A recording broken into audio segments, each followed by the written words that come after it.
things seem to be in a really bad state at lands, which makes me wonder, why have we not tried, why has government not tried to fix this land tax system over the last 11 years?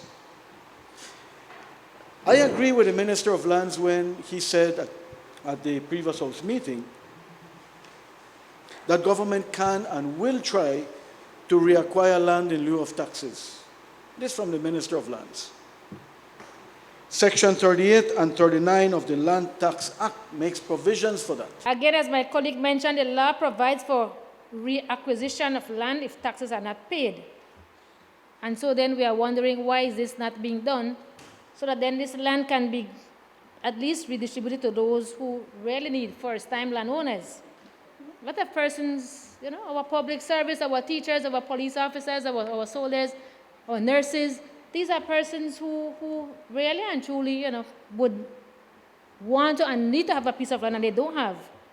And so we can then reacquire these lands and give them to these much needed persons. We can sue for the taxes owed. How long do you think it will take? You go to court, you win a judgment, you try and collect the money, the person's appeal, you go all the way to the court, it could take you from now to thy kingdom come to actually get paid. So what you do is, you make a deal with people for a shortened period of time. This is not strange, man. He is the Attorney General. He seems to have no faith in the judicial system, and that causes me some great concern.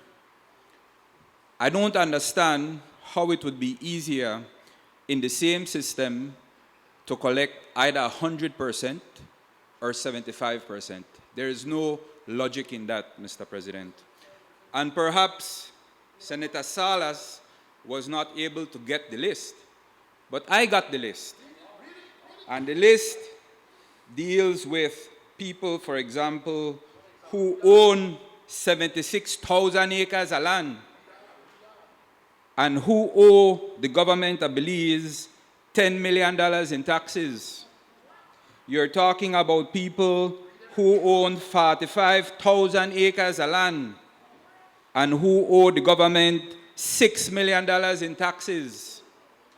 You're talking about people who own 17,000 acres of land, Mr. AG, and they owe $2 million in taxes.